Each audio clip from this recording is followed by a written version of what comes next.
This isn't the first time I've had to call the cops about a shooting. Yeah. Before, it used to just be people, like threatening you, but now it's guns.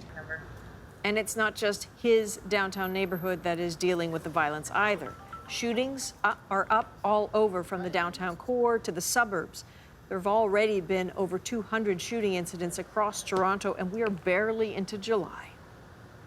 So what to do with the problem this complex? We wanted to hear multiple perspectives from people who are deeply invested in making their communities, their city, Toronto, safe. So Walid Kagali is a community organizer and activist in Toronto. You're running for city council in Regent Park, one of the neighborhoods deeply affected by gun violence. Soraya Ibrahim, a longtime resident of Regent Park. You work with at-risk youth.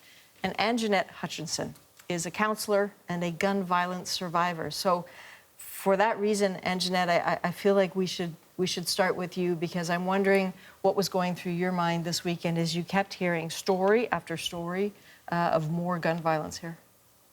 I couldn't help but to feel saddened by, the condition of our city and the way that things are spiraling downhill.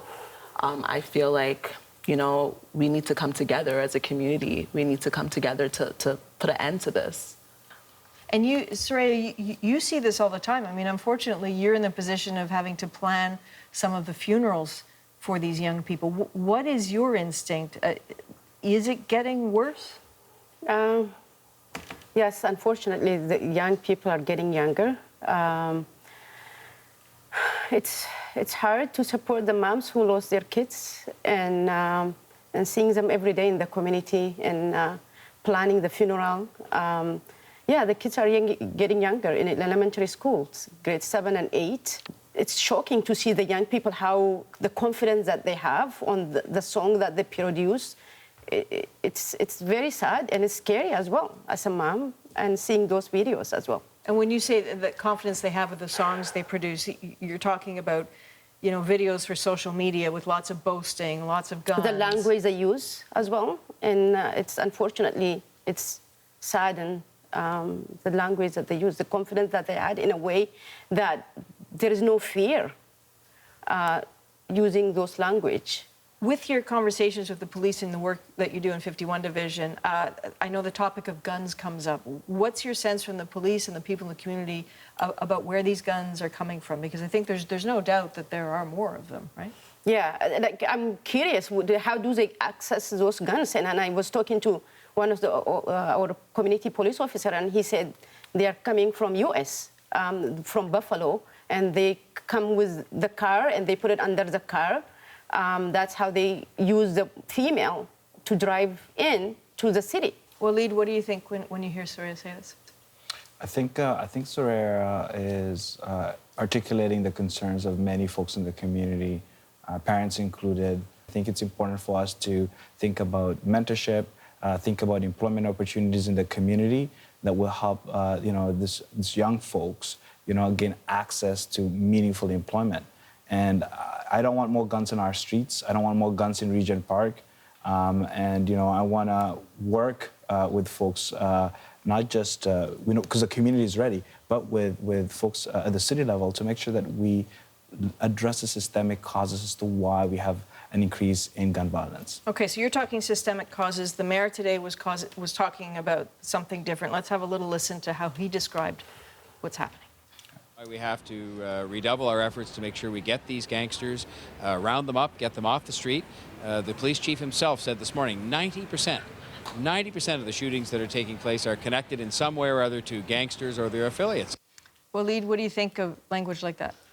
I don't know if that language is, in my opinion, the most constructive. I think, we don't need, there's no room for more fear in this conversation. Soraya, I saw you shaking your head when you were listening to the mayor. I can see a lot of Canadians saying, sure, anyone who waves a gun around in downtown Toronto is probably a gangster, and yes, I want them off the street. So what are those people not getting, or maybe what is the mayor not getting? So the language that he used, it's in all social media, it's racist comments that he made. That's unacceptable as a leader of the city. And we are the city of diverse people are watching us around the world. And as the leader of the city, and this is where we come together and support the laws that we have, unite and support those moms who lost their child. Yeah. And find solution for those young people who are lost and giving them the hand. And we could do better. Yeah. You know, people who have been victims of gun violence, I would imagine one of the things you'd want to do would be to run away. But you have stayed, and you're still working with people in the community. Why? Why haven't you just run for your safety? Because I feel like if I don't do anything, I don't feel like anything's going to be done. Or if I don't use my voice and use my experience to help others, who's going to do it? So you're trying to work with young men who've just gotten out of jail, right? Yeah, that's my goal, to start a program, a reintegration program, you know, to reintegrate individuals who are coming out of jail, reintegrate them back into society, to prevent any reoccurring crimes from happening. And I feel like more programs like that should be out there. Instead of increasing the police in the streets, I feel like they should be increasing the programming to prevent, you know, these at-risk youth from committing these crimes. Okay. Anjanette, Soraya, Waleed, thank you very much. Just the beginning of a conversation. Thank you. We have more from this ongoing story on our Instagram feed, including powerful images from a community in mourning at the vigil for Javante Smart, better known as the rapper Smoke Dogg, gunned down in broad daylight on Saturday. You can find them on our Instagram page at CBC The National.